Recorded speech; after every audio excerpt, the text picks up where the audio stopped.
فبأي آلاء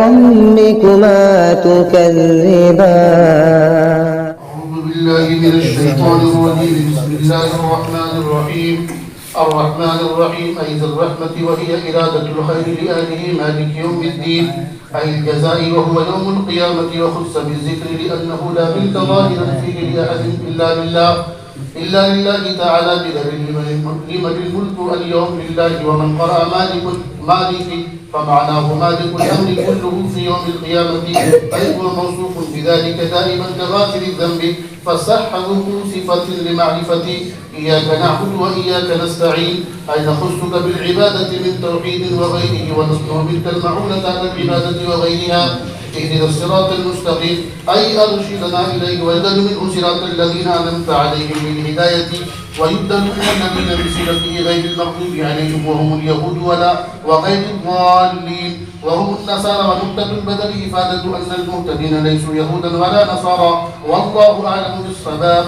وإليه المرجع والمآب وصلى الله على سيدنا محمد وآله وأصحابه الطيبين الطاهرين صلاة وسلاما دائمين متلازمين إلى يوم الدين والحمد لله رب العالمين.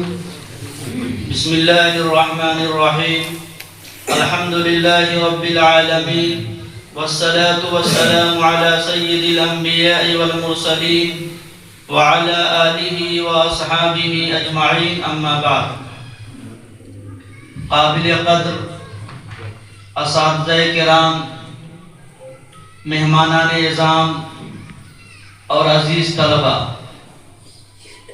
قرآن کریم اللہ جل جلالہ و عما نوالہ کا کلام ہے اور آسمانی کتابوں میں سب سے آخری کتاب ہے. قرآن کریم لا ریب اور بے عیب کتاب ہے. قرآن کریم ابدی اور سرمدی کتاب ہے. قرآن کریم لازوال اور زندہ جاوید کتاب ہے. قرآن کریم کا پڑھنا بھی قابل ثواب ہے. قرآن کریم کا دیکھنا بھی لائق عبادت ہے.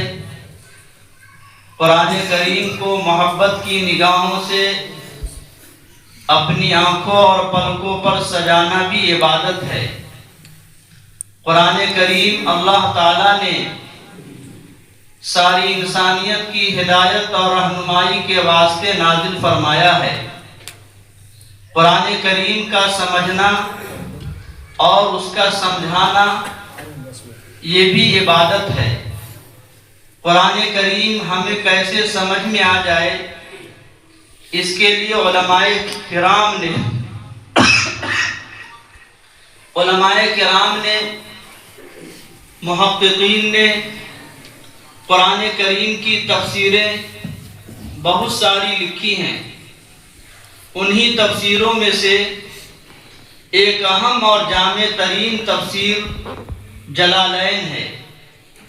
اس کتاب جلالین کا آغاز ہم لوگوں نے اسی مسجد میں اور اسی جگہ پر بیٹھ کر شوال کے مہینے میں کیا تھا. اللہ رب العالمین کی بارگاہ عالی شان میں ہم سب کو سجدہ شکر بجا لانا چاہیے کہ اس خالق کائنات نے آج ہم سب کے سامنے وہ دن لایا کہ آج پھر ہم اسی کتاب کا اختتام کرنے کے لیے اور آخری درس سے مستفید ہونے کے لیے اکٹھا اور جمع ہوئے ہیں. اور اللہ رب العالمین کا میں بھی شکر ادا کرتا ہوں کہ خداوند عالم نے اس عبد عاصی کو اور گناہگار بندے کو اپنے کلام اور اپنی کتاب کے آخری درس دینے کا شرف عطا فرمایا. اللہ تیرا شکر ہے. اور الہ العالمین میں آپ کی خدمت میں تشکر و امتنان پیش کرتا ہوں اور اس بات کی درخواست کرتا ہوں کہ اس گناہگار بندے کی محنت کو اور ان طلباء کی کوششوں کو شرف قبولیت سے نواز کر آخرت کے لیے ذخیرہ بنا دیجیے، آمین ثم آمین۔ عزیز طلباء، ہم لوگوں نے ابھی جو آخری درس کے لیے عبارت پڑھی ہے، یہ عبارت سورہ فاتحہ کی عبارت ہے۔ یہاں پر ایک سوال پیدا ہو سکتا ہے کہ قرآن کریم کا آغاز تو سورہ فاتحہ سے ہوتا ہے اور اس کا اختتام سورہ ناس پر ہوتا ہے۔ جلالین یہ قرآن کریم کی تفسیر ہے اور آج آخری درس دیا جا رہا ہے، تو آخری درس کے موقع پر سورہ ناس کا درس ہونا چاہیے تھا اور سورہ ناس کی عبارت پڑھی جانی چاہیے تھی۔ یہ سورہ فاتحہ کے درس پر جلالین کا اختتام کیسے ہو رہا ہے؟ یہاں پر بیٹھنے والے طلباء بھی ہیں اور مہمانان کرام بھی ہیں، تو آپ حضرات کے علم میں یہ بات ہونی چاہیے کہ اس کتاب کے دو مصنف ہیں اور دونوں بڑے عالم دین ہیں، بڑے اللہ والے ہیں، تقوی و طہارت والے ہیں۔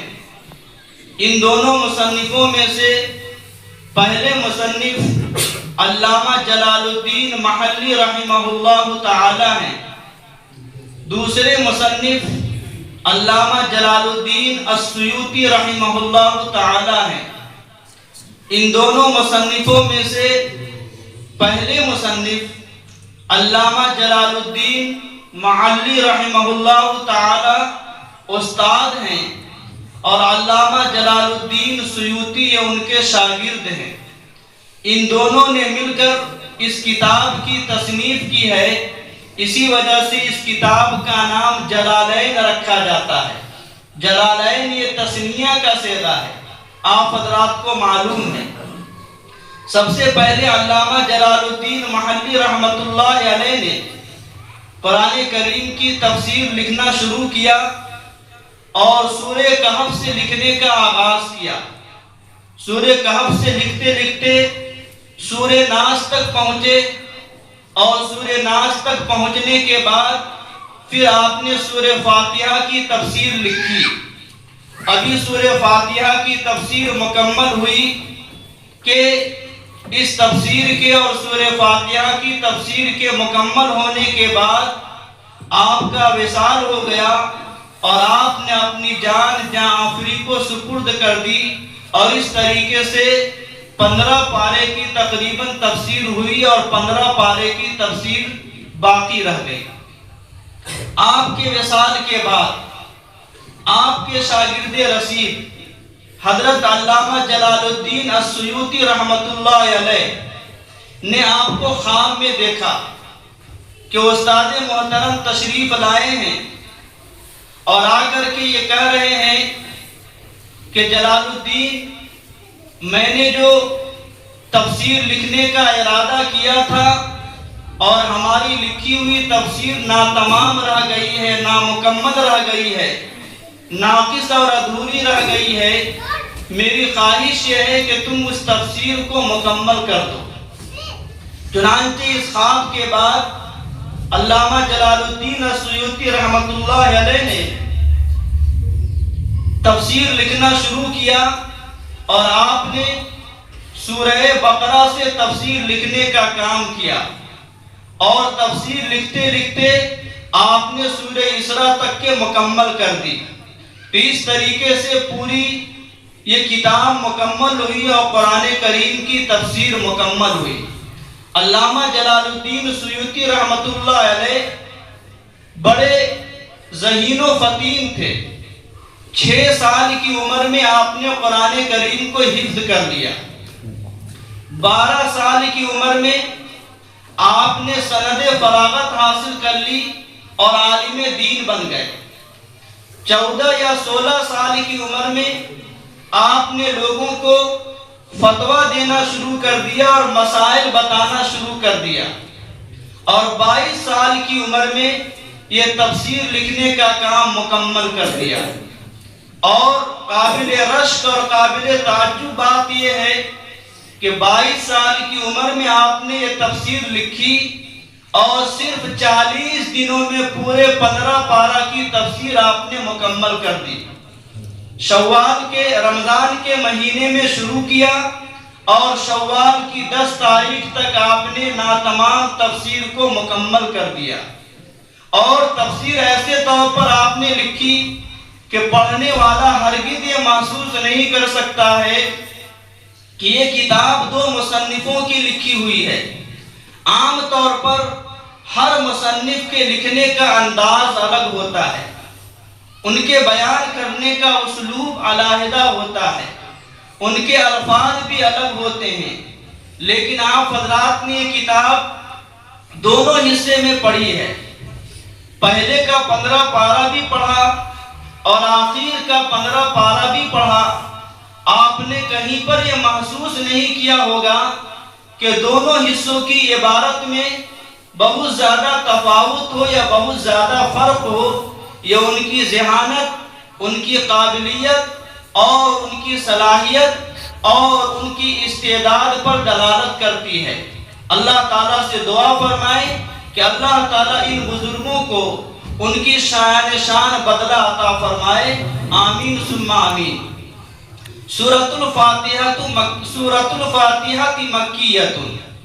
سورہ فاتحہ مکی ہے۔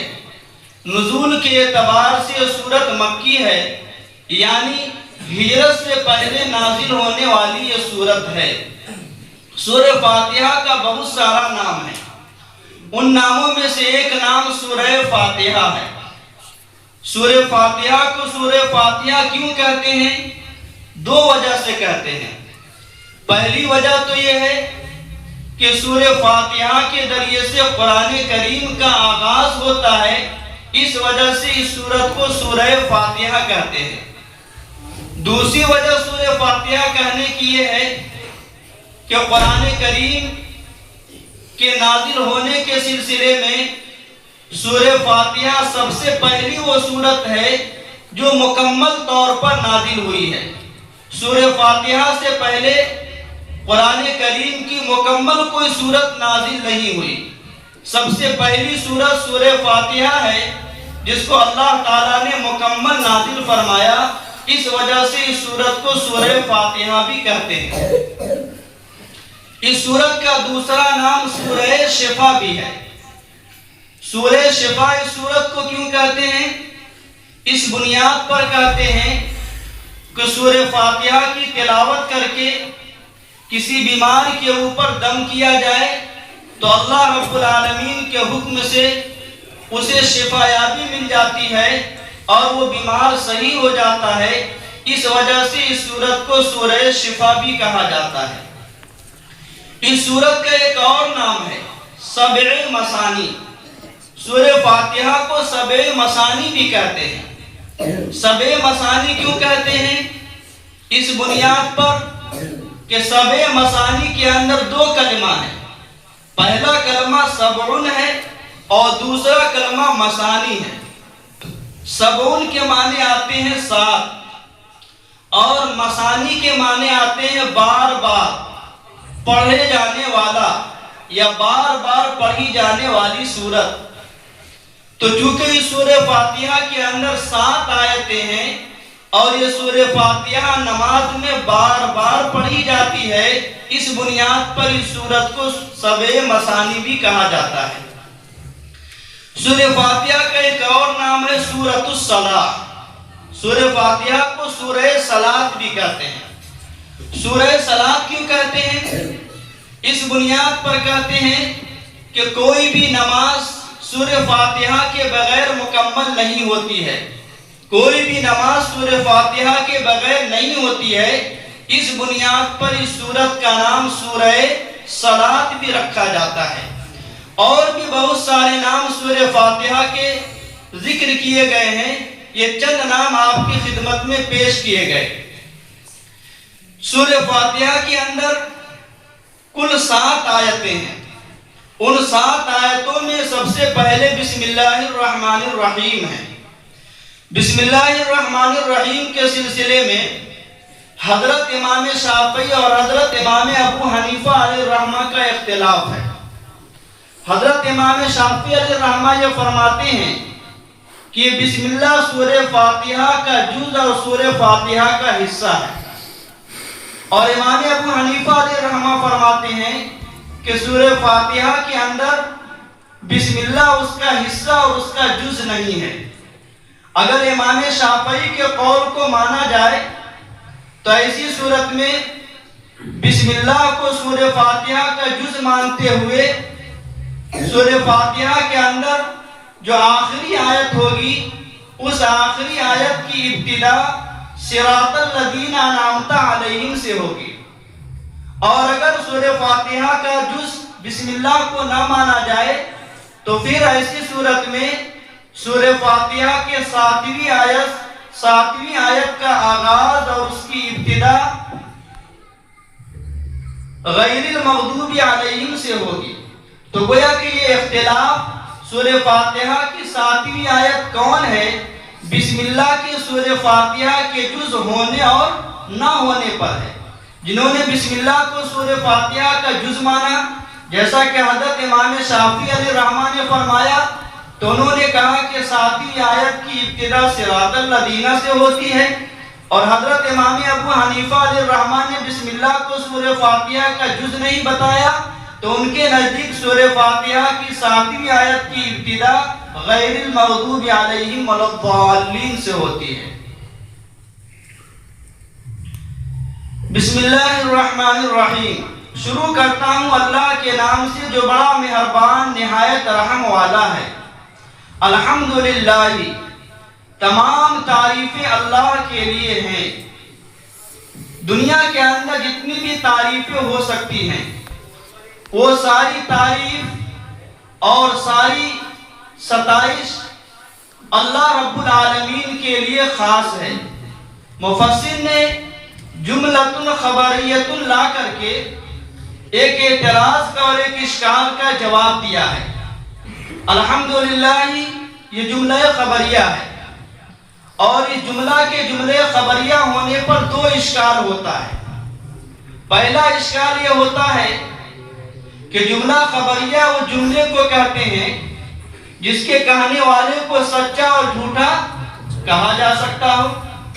مطلب یہ ہے کہ اس کے قول کے اندر صدق کا بھی احتمال ہے اور اس کے قول میں کذب کا بھی احتمال ہے۔ اور اللہ رب العالمین کا کلام ہے الحمدللہ، تو اگر اس جملہ کو جملے خبریہ مانا جاتا ہے تو العیاذ باللہ اللہ کے کلام کے سچا اور جھوٹا ہونے کا احتمال پیدا ہوتا ہے۔ حالانکہ اللہ کا کلام صرف سچائی ہوتا ہے، جھوٹا نہیں ہو سکتا ہے۔ وَمَنْ أَصْدَقُ مِنَ اللَّهِ قِيلًا، اللہ تعالیٰ نے قرآن کریم میں ارشاد فرمایا وَمَنْ أَصْدَقُ مِنَ اللَّهِ حَدِيثًا، کہ اللہ کی بات سے سب سے سچی بات کسی کی نہیں ہو سکتی۔ اللہ کے کلام سے سب سے سچا کلام کسی کا نہیں ہو سکتا۔ اللہ کا کلام تو صرف سچائی ہوتا ہے، اس کے اندر صرف صداقت ہی ہوتی ہے، اس کے اندر صرف سچائی ہی ہوتی ہے، کذب کا احتمال ہرگز نہیں پایا جاتا۔ تو جب الحمدللہ یہ جملہ خبریہ ہے، اور جملہ خبریہ اسے کہتے ہیں جس کے اندر صدق اور کذب دونوں کا احتمال ہو، تو پھر ایسی صورت میں العیاذ باللہ اللہ کے کلام میں صدق اور کذب دونوں کا احتمال پیدا ہوتا ہے۔ یہ ایک اشکال پیدا ہوتا ہے۔ دوسرا اشکال جملہ خبریہ ہونے پر یہ ہوتا ہے کہ آپ حضرات نے پڑھا ہے کہ جملہ خبریہ کا 3 فائدہ ہوتا ہے۔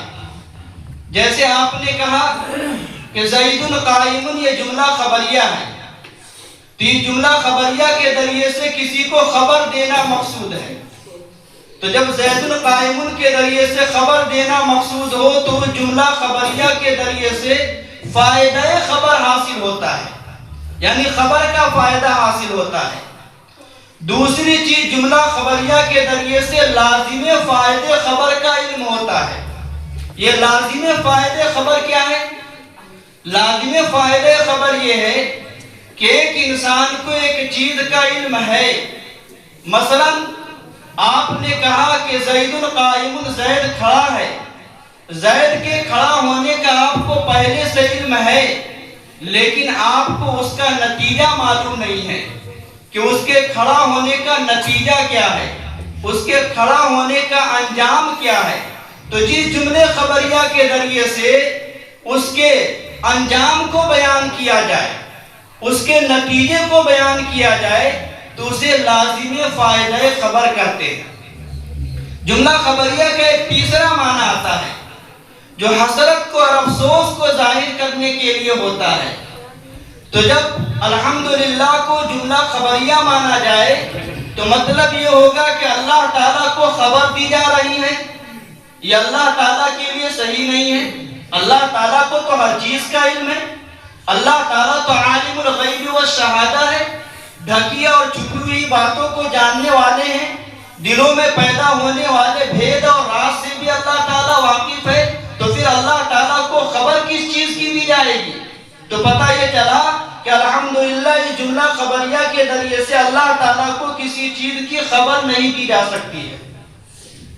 یہ جملہ خبریہ اللہ تعالیٰ کی شان میں لازم فائدے خبر بھی نہیں ہو سکتا، اس لیے کہ اگر لازم فائدے خبر مانیں گے تو ایسی صورت میں مطلب یہ ہوگا کہ اللہ تعالیٰ کو اس خبر کا نتیجہ معلوم نہیں ہے، اس خبر کا انجام معلوم نہیں ہے۔ نتیجے سے آگاہ کرنے کے لیے اور انجام سے باخبر کرنے کے لیے خبر دی جا رہی ہے، تو اللہ رب العالمین کی شان میں یہ بھی مناسب نہیں ہے، تو لازم فائدے خبر بھی نہیں ہو سکتا ہے۔ تیسری چیز، جملہ خبریہ کا مقصد حسرت اور افسوس کا ظاہر کرنا ہوتا ہے، تو اللہ تعالیٰ کی شان میں یہ بھی مناسب نہیں ہے۔ تو پتہ چلا کہ جملہ خبریہ کی تین شکلیں ہیں، فائدہ خبر، لازم فائدہ خبر اور حسرت و افسوس کا ظاہر کرنا۔ یہ تینوں چیزیں اللہ تعالیٰ کی شان میں منتفی ہے۔ جب یہ تینوں چیزیں اللہ کی شان میں منتفی ہے تو پھر یہ جملہ خبریہ کیسے ہے؟ اسی معمر کو اور اسی اشکال کو اور اسی خلجان کو اور اسی پہیلی اور چیستہ کو حل کرنے کے لیے مصنف علام نے جملۃ خبریۃ قصد بها الثناء علی اللہ کا اضافہ کیا ہے کہ جملہ خبریہ سے مراد خبر دینا نہیں ہے، نہ فائدہ خبر ہے، نہ لازم فائدہ خبر ہے، نہ حسرت و افسوس کا ظاہر کرنا ہے، بلکہ جملہ کے ذریعے سے اللہ رب العالمین کی مدح اور ثنا کو بیان کرنا ہے، اللہ تعالیٰ کی تعریف اور توصیف کو بیان کرنا ہے۔ اور یہ جملہ خبریہ ہونے کے ساتھ یہ جملہ انشائیہ کے معنی میں ہے۔ اور آپ لوگوں نے پڑھا کہ انشاء کی 10 قسمیں ہیں، امر ہے، نہی ہے، استفہام ہے، تمنی ہے، ترجی ہے، عقود ہے، ندا ہے، یہ امر کی قسمیں ہیں۔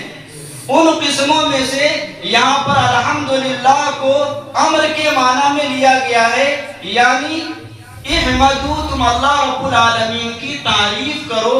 اسی مسئلے کو اور اسی اشکال کو حل کرنے کے لیے یہاں پر قصد بها الثناء علی اللہ بمضمونہا کا اضافہ کیا گیا۔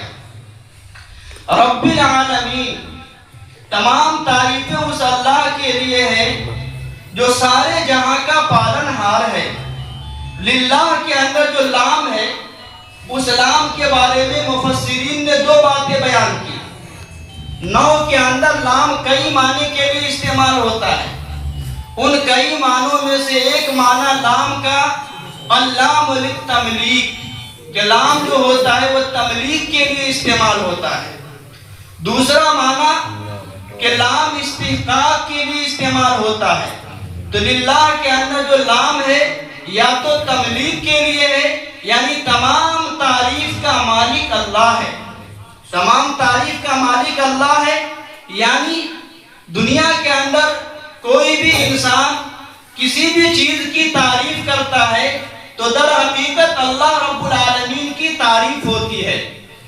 اگر آپ کو اللہ تعالیٰ نے حسین و جمیل بنایا اور آپ کی خوبصورتی کی کوئی تعریف کر رہا ہے تو در حقیقت وہ آپ کی تعریف نہیں بلکہ بنانے والے کی تعریف ہو رہی ہے۔ اگر دنیا کے اندر کوئی اور دوسری چیز کی تعریف کی جا رہی ہے، کوئی گھر کی تعریف کی جا رہی ہے، کسی سامان کی تعریف کی جا رہی ہے، تو نہ وہ گھر کی تعریف ہے نہ سامان کی تعریف ہے، بلکہ وہ اللہ رب العالمین کی تعریف ہے۔ مخلوق کی تعریف یہ دلالت کرتی ہے خالق کی تعریف پر، مصنوعات کی تعریف یہ دلالت کرتی ہے اس کے بنانے والے پر اور اس کے صانع پر، تو یہ مطلب ہے الحمدللہ کا۔ دوسرا یہ ہے کہ لام استحقاق کے لیے، یعنی ہر تعریف کا مستحق، ہر تعریف کے لائق، ہر تعریف مناسب یہ اللہ رب العالمین کے لیے ہے۔ عالمین یہ جمع ہے، اور آپ کو معلوم ہے کہ عالمین یہ جمع مذکر سالم ہے، اور جمع مذکر سالم کے ذریعے سے جو جمع لائی جاتی ہے وہ ذوی العقول کی جمع لائی جاتی ہے۔ تو اب اس پر ایک اشکال پیدا ہوتا ہے، سوال پیدا ہوتا ہے۔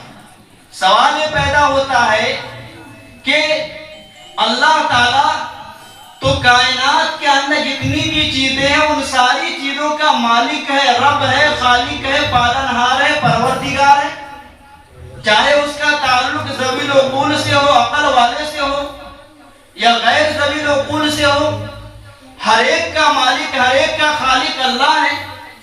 تو جب ہر ایک کا خالق اللہ ہے تو رب العالمین سے پتہ چلتا ہے کہ اللہ تعالیٰ تو صرف ذوی العقول کا مالک ہے، حالانکہ اللہ ذوی العقول کا مالک نہیں بلکہ ذوی العقول کے ساتھ ساتھ غیر ذوی العقول کا مالک ہے، اور کائنات کے ذرے ذرے کا مالک ہے۔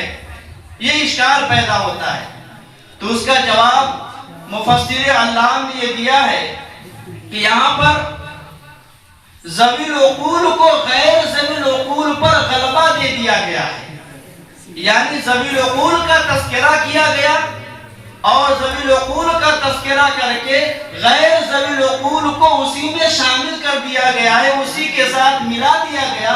تو اب مطلب یہ ہو جائے گا کہ اللہ تعالیٰ ساری انسانیت کا خالق و مالک ہے، ساری مخلوقات کا مالک ہے، اور کائنات کی ہر چیز کا مالک ہے۔ رب العالمین الرحمن الرحیم، اللہ تعالیٰ کی صفت بیان کی جا رہی ہے کہ اللہ تعالیٰ رحم کرنے والا ہے اور مہربانی کرنے والا ہے۔ مفسر علیہ الرحمن الرحمن الرحیم کے بعد ایک لفظ کا اضافہ کیا ہے، ذی الرحمتی وہی ارادۃ الخیر لأہلہ۔ اس عبارت کو لا کر کے مصنف نے ایک سوال کا جواب دیا ہے۔ سوال یہ پیدا ہوتا ہے کہ رحمت نام ہے دل کی لطافت اور نرمی کا۔ انسان کا جب دل نرم ہوتا ہے اور اس کے اندر نرمی آتی ہے تو پھر وہ کسی کے اوپر رحم و کرم کا معاملہ کرتا ہے۔ تو جب اللہ تعالیٰ کی صفت رحمان ہے، اللہ تعالیٰ کی صفت رحیم ہے، اور رحمت کا تعلق جو ہے وہ دل سے ہے، دل سے نرمی کرنے کا نام یہ رحمت اور مہربانی ہے، تو گویا کہ العیاذ باللہ ہم نے اللہ تعالیٰ کے لیے دل کو ثابت کر دیا، اور جب اللہ تعالیٰ کے لیے دل کو ثابت کیا تو اللہ تعالیٰ کے لیے جسم کا بھی ثابت کرنا لازم آیا، اور اللہ تعالیٰ کی ذات جسم سے پاک ہے، اللہ تعالیٰ کی ذات دل سے مبرہ اور منزہ ہے۔ جب اللہ تعالیٰ کی ذات جسم سے پاک ہے، دل سے مبرہ اور منزہ ہے، تو پھر الرحمن الرحیم اللہ تعالیٰ کی صفت کیسے بن سکتی ہے؟ اس کا جواب دینے کے لیے مفسر علام نے فرمایا کہ وَهِيَ إِرَادَةُ الْخَيْرِ لِأَهْلِهِ، کہ یہاں پر رحم اور مہربانی کرنے سے مراد اہل خیر کے ساتھ، اہل بھلائی کے ساتھ خیر اور بھلائی کا ارادہ کرنا مراد ہے۔ تو جب یہ معنی لے لیا جائے گا تو پھر ایسی صورت میں وہ اشکال پیدا نہیں ہوگا جو ابھی اشکال پیدا ہوگا۔ مالک یوم الدین، اللہ تعالیٰ روز جزا کا مالک ہے۔ آگے مفسر مفسر علیہ الرحمٰن نے ارشاد فرمایا کہ روز جزا سے مراد قیامت کا دن ہے۔ قیامت کا بہت سارا نام ہے، قیامت کے بہت سارے نام ہیں، انہی ناموں میں سے ایک نام یوم الدین ہے، یوم القاریہ بھی ہے، اور بھی بہت سارے نام، یوم التغابن ہے، جس کو آپ لوگوں نے دوران تفسیر اپنے اساتذہ کرام سے پڑھا ہوگا۔ تو قیامت کے ناموں میں سے ایک نام یوم الدین یعنی بدلے کا دن ہے۔ قیامت کو بدلے کا دن کیوں کہا جاتا ہے؟ قیامت کو بدلے کا دن اس لیے کہا جاتا ہے کہ کل قیامت کے دن ہر انسان کو اس کے عمل کا بدلہ ملے گا۔ عربی کا ایک بہت ہی مشہور مقولہ ہے کہ کما تدین تدان، کہ جیسی کرنی ویسی بھرنی، جیسا تم کرو گے ویسا تم کو اس کا بدلہ ملے گا۔ تو اس کے معنی آتے ہیں بدلہ دینے کے۔ کل قیامت کے دن اللہ تعالی ہر انسان کو اس کے عمل خیر کا اور عمل شر کا بدلہ عطا فرمائیں گے۔ اس بنیاد پر قیامت کو یوم الدین بھی کہا جاتا ہے۔ لیکن یہاں پر ایک اور اشکال پیدا ہوتا ہے، سوال پیدا ہوتا ہے یہ کہ قرآن کریم کی آیت کریمہ بتا رہی ہے جس میں اس بات کا تذکرہ کیا گیا کہ اللہ تعالیٰ قیامت کے دن کا مالک ہے۔ تو کیا اللہ تعالیٰ صرف قیامت کے دن کا مالک ہے؟ قیامت کے علاوہ اور دیگر چیزوں کا مالک نہیں ہے؟ اللہ تعالیٰ تو سب چیز کا مالک ہے۔ جب اللہ تعالیٰ سب چیز کا مالک ہے تو پھر قیامت کے دن کے بارے میں مالک ہونے کو خاص طور سے کیوں بیان کیا گیا؟ اس کا جواب مفسر علام نے یہاں پر دیا ہے، وَخَصَّ بِالذِّكْرِ لِأَنَّهُ لَا مُلْكَ ظَاهِرًا فِيهِ لِعَدٍ سے، کہ خصوصیت کے ساتھ یہاں پر قیامت کے دن کے مالک ہونے کا تذکرہ اس بنیاد پر کیا گیا ہے کہ دنیا کے اندر بھی انسان مالک بنتا ہے، لیکن دنیا کے اندر جو ملکیت حاصل ہوتی ہے اس کی ملکیت حقیقی نہیں ہوتی ہے، بلکہ عارضی ہوتی ہے، فانی ہوتی ہے اور ختم ہو جانے والی ہوتی ہے۔ کل قیامت کے دن اللہ تعالیٰ جو لوگوں کو عارضی ملکیت عطا فرماتے ہیں اور فانی ملکیت عطا فرماتے ہیں، کل قیامت کے دن یہ عارضی اور فانی ملکیت بھی کسی کو حاصل نہیں ہوگی، ساری ملکیت اللہ رب العالمین کی ہوگی۔ اس بنیاد پر یہاں پر خاص طور سے قیامت کے دن کے بارے میں کہا گیا کہ اللہ تعالیٰ قیامت کے دن کا مالک ہے، روز جزا کا مالک ہے، بدلہ دینے کے دن کا مالک ہے۔ ایاک نعبد و ایاک نستعین، ہم آپ ہی کی عبادت کرتے ہیں اور آپ ہی سے مدد طلب کرتے ہیں۔ ایاک نعبد، ایاک ضمیر منصوب منفصل ہے، یہ ضمیر ہونی چاہیے تھی ضمیر منصوب متصل۔ نعبدو کا ہم آپ کی عبادت کرتے ہیں، نستعینو کا ہم آپ سے مدد طلب کرتے ہیں، لیکن اللہ تعالیٰ نے ضمیر متصل کے بجائے ضمیر منفصل کو بیان کیا ہے، جس کا ترجمہ ہوگا کہ ہم آپ ہی کی عبادت کرتے ہیں۔ آپ نے قاعدہ اور ضابطہ 9 کے اندر پڑھا ہے کہ التقدیم ما حقہ التاخیر یفید الحصر والتخصیص، کہ جس کو پہلے ذکر کیا جانا چاہیے تھا اس کو پہلے نہ ذکر کر کے بعد میں ذکر کیا جائے، اور جس کو بعد میں ذکر کیا جانا چاہیے تھا بعد میں ذکر نہ کر کے پہلے ذکر کیا جائے، تو ایسی صورت میں دو فائدے حاصل ہوتے ہیں۔ پہلا فائدہ حصر کا اور دوسرا فائدہ تخصیص کا۔ تو یہاں پر ضمیر منفصل لا کر کے اور اس کو بعد میں نہ ذکر کر کے پہلے تذکرہ کر کے اللہ تعالیٰ لوگوں کو یہ پیغام دینا چاہتے ہیں کہ اے لوگوں، تمہیں صرف اور صرف میری ہی عبادت کرنی چاہیے، تمہاری پیشانی صرف اور صرف ایک اللہ رب العالمین کے سامنے جھکنی چاہیے، اور اس کے علاوہ کسی اور دیگر معبودان باطلہ کے سامنے تمہاری پیشانی نہیں جھکنا چاہیے۔ تمہیں سجدہ کرنا ہے تو صرف اور صرف اللہ کا کرنا ہے، غیر اللہ کے سامنے اپنے ماتھے کو نہیں ٹیکنا ہے۔ اسی طریقے سے مدد مانگنی ہے، مدد طلب کرنا ہے، اپنی حاجت اور اپنی ضرورت کے بارے میں کہنا ہے تو صرف اور صرف اللہ رب العالمین سے کہنا ہے۔ اس لیے کہ ضرورتوں کے پورا کرنے کی اور ہماری حاجت روائی کی صلاحیت اور لیاقت صرف اور صرف اللہ تعالیٰ کی ذات میں ہے، غیر اللہ میں نہیں ہے۔ اس لیے ہمیں اللہ تعالیٰ ہی سے مدد طلب کرنی چاہیے۔ آگے مفسر علیہ الرحمٰن نے فرمایا اَيْ نَخُصُّكَ بِالْعِبَادَةِ مِنْ تَوْحِيدٍ وَغَيْرِهِ، کہ ہم آپ کو عبادت کے ساتھ خاص کرتے ہیں اور عبادت وغیرہ پر آپ ہی سے مدد طلب کرتے ہیں۔ اِهْدِنَا الصِّرَاطَ الْمُسْتَقِيمَ، اے اللہ آپ ہمیں سیدھے راستے کی ہدایت دیجیے۔ اس سے پہلے مصنف علیہ الرحمٰن نے ایک بات اور بیان فرمائی ہے کہ مالک یوم الدین یہ در حقیقت اللہ رب العالمین کی صفت ہے۔ اللہ موصوف ہے، الحمدللہ رب العالمین میں اللہ موصوف اور رب العالمین اس کی صفت اول، الرحمن یہ صفت ثانی، الرحیم یہ صفت ثالث اور مالک یوم الدین یہ صفت رابع۔ تو مالک یوم الدین یہ اس کی چوتھی صفت ہے۔ اور آپ کو نحو کا ضابطہ معلوم ہے کہ موصوف اور صفت کے درمیان مطابقت ضروری ہوتی ہے، یعنی اگر موصوف معرفہ ہو تو صفت کا بھی معرفہ لانا ضروری ہوتا ہے۔ اسی طریقے سے موصوف اگر واحد ہو تو صفت کا بھی واحد لانا ضروری ہوتا ہے۔ اگر موصوف مذکر ہو تو صفت کا بھی مذکر لانا ضروری ہوتا ہے۔ موصوف اگر حالت رفع میں ہے تو صفت کو بھی حالت رفع میں لانا ضروری ہوتا ہے۔ تو موصوف اور صفت کے درمیان ان چیزوں میں مطابقت ضروری ہوتی ہے۔ اللہ موصوف ہے، مالک یوم الدین اس کی صفت ہے۔ جب غور کریں گے تو غور کرنے پر آپ کو پتہ چلے گا کہ موصوف اور صفت کے درمیان مطابقت نہیں ہے۔ کیسے؟ اللہ موصوف ہے اور یہ معرفہ ہے، مالک یوم الدین یہ معرفہ نہیں ہے، مالک یوم الدین یہ نکرہ ہے۔ آپ کہیں گے نکرہ کیسے ہے؟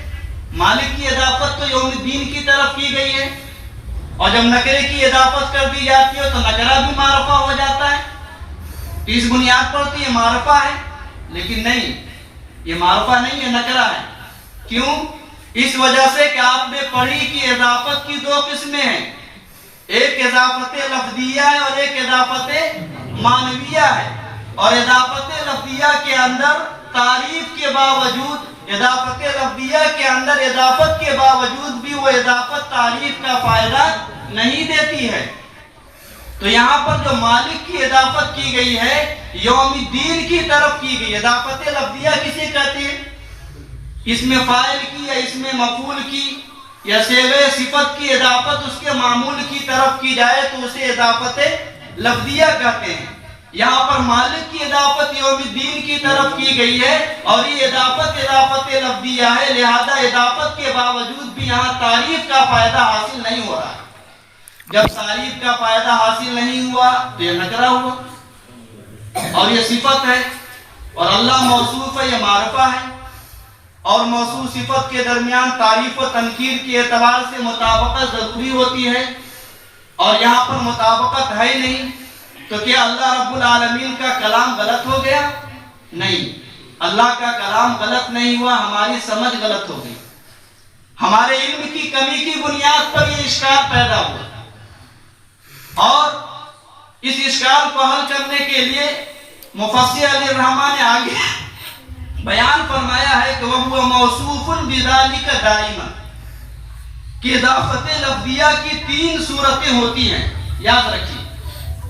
اضافت لفظیہ کی پہلی صورت وہ ہوتی ہے کہ اس کی اضافت اس کے معمول کی طرف کی جائے اور وہ صیغہ صفت حال یا استقبال کے معنی میں ہو، تو یہ اضافت لفظیہ کہلاتی ہے۔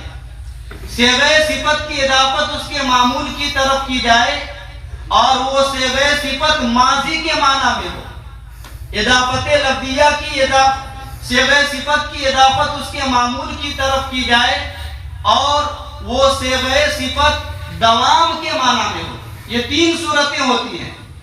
ان تین صورتوں میں سے وہ صورت جس میں صیغہ صفت حال یا استقبال کے معنی میں ہوتا ہے، وہ اضافت لفظیہ کہلاتی ہے۔ اس اضافت کی وجہ سے تعریف کا فائدہ حاصل نہیں ہوتا، لیکن وہ صیغہ صفت جو فعل ماضی کے معنی میں ہو، یا وہ صیغہ صفت جو دوام کے معنی میں ہو، اس اضافت کے ذریعے سے تعریف کا فائدہ حاصل ہو جاتا ہے۔ لہذا یہاں پر جو اضافت ہے وہ اضافت دوام کے معنی میں ہے، لہذا جب یہ اضافت دوام کے معنی میں ہے تو ایسی صورت میں اس اضافت کے ذریعے سے تعریف کا فائدہ حاصل ہو گیا۔ جب تعریف کا فائدہ حاصل ہو گیا تو مالک یوم الدین یہ معرفہ رہا یا نکرہ؟ معرفہ بن گیا۔ جب معرفہ بن گیا تو موصوف و صفت کے درمیان مطابقت پالی گئی، اب کوئی اشکال باقی نہیں رہے گا۔ جی، معنی مالک الامر کلی، مالک کے اندر دو قرات ہے، ایک قرات مالک کی ہے اور دوسری قرات جو ملک کی ہے۔ تو جب مالک والی قرات پڑھی جائے تو ایسی صورت میں اس کا مطلب ہوتا ہے مالک الامر کلہ، کہ تمام کے تمام امر کا مالک اللہ رب العالمین ہوگا قیامت کے دن، یعنی قیامت کے دن اللہ تعالیٰ کے علاوہ کسی کا کوئی اختیار اور بس نہیں چلے گا۔ یہ مالک یوم الدین صیغہ صفت دوام کے معنی میں کیسے ہے، اس کو مفسر علی الرحمن نے قرآن کریم کی آیت سے ثابت کیا ہے اور استدلال کے طور پر ذکر کیا کہ غافر الذنب۔ اللہ تعالیٰ نے قرآن کریم میں ارشاد فرمایا غافر الذنب وقابل التوب، کہ اللہ تعالیٰ گناہوں کو معاف کرنے والا ہے۔ تو اللہ تعالیٰ کے لیے صفت جو وہ دوام کے ساتھ ہے۔ اللہ تعالیٰ ایسا نہیں ہے کہ کبھی گناہ کو معاف کرتا اور کبھی گناہ کو معاف نہیں کرتا ہے۔ تو اللہ تعالیٰ کی صفت یہ دوام کے ساتھ ہے، تو جس طریقے سے غافر الذنب یہ صفت دوام کے ساتھ ہے، اسی طریقے سے مالک یوم الدین والی صفت بھی یہ دوام کے ساتھ ہے۔ اس بنیاد پر کوئی اشکال باقی نہیں رہا ہے۔ ہمیں سیدھے راستے کی ہدایت دیجیے، اے ارشدنا الیہ، یعنی ہمیں سیدھے راستے کی طرف ہماری رہنمائی کیجیے۔ وہ سیدھا راستہ کون ہے؟ صراط الذین انعمت علیہم۔ یہ صراط الذین انعمت علیہم اس سے بدل واقع ہے۔ کس سے؟ الصراط المستقیم یہ مرکب توصیفی ہو کر مبدل منہ ہے، اور صراط الذین انعمت علیہم یہ اس سے بدل واقع ہے، یعنی ان لوگوں کا راستہ جس پر آپ نے انعام کیا۔ انعام کیسے کیا؟ بالہدایتی، ہدایت کے ذریعے سے انعام کیا۔ وَيُبْدَلُ مِنَ الَّذِينَ بِصِلَتِهِ، اور بدل ہے الذین سے اس کے صلہ کے ساتھ غیر المغضوب علیہم۔ صراط الذین انعمت علیہم کے اندر الذین انعمت علیہم یہ مبدل منہ ہے، اور غیر المغضوب علیہم ولا الضالین یہ اس سے بدل واقع ہے، یعنی ان لوگوں کا راستہ جس پر آپ نے انعام کیا، نہ کہ ان لوگوں کا راستہ جس پر آپ کا غضب نازل ہوا۔ کن لوگوں؟ وہ کون لوگ ہیں جن پر اللہ تعالیٰ کا غضب نازل ہوا؟ مفسر علام نے وَهُمُ الْيَهُودُ کر کے اشارہ کر دیا کہ جن کے اوپر اللہ تعالیٰ کا غضب نازل ہوا وہ یہود ہیں۔ وَلَا غَيْرِ الضَّالِّينَ، اور نہیں گمراہوں کا۔ یہاں پر لا کے بعد مفسر علی الرحمن نے غیر کا اضافہ کیا ہے، اس بات کو بیان کرنے کے لیے کہ لا یہ غیر کے معنی میں ہے، کہ اللہ تعالیٰ کا غضب جن کے اوپر نازل ہوا اور اللہ تعالیٰ کی طرف سے جو لوگ گمراہ ہو گئے، ہم لوگوں کو ان لوگوں سے حفاظت فرمائیے۔ اور گمراہ ہونے والے کون ہیں؟ وہم النصارى، وہ نصارہ ہیں۔ وَنُقْتَةُ الْبَدَلِ، اور بدل کا نقطہ اس بات کی طرف فائدہ پہنچانے والا ہے کہ ان المہتدین لیسوا یہودا ولا نصارا، کہ وہ لوگ جو کہ ہدایت یافتہ ہیں وہ یہود و نصارہ نہیں ہیں، جو ہدایت یافتہ ہوں گے وہ یہود و نصارہ نہیں ہوں گے۔ واللہ عالم بالصواب، اور اللہ تعالیٰ زیادہ بہتر تعویل کو، زیادہ بہتر بات کو اور زیادہ صحیح بات کو جاننے والے ہیں۔ یہ تو ہم لوگوں نے اپنی طرف سے اور کتابوں کے حوالے سے، علماء کے حوالے سے آپ کے سامنے باتیں رکھی ہیں، ورنہ صحیح بات کیا ہے اس کا علم اللہ تعالیٰ کو ہے۔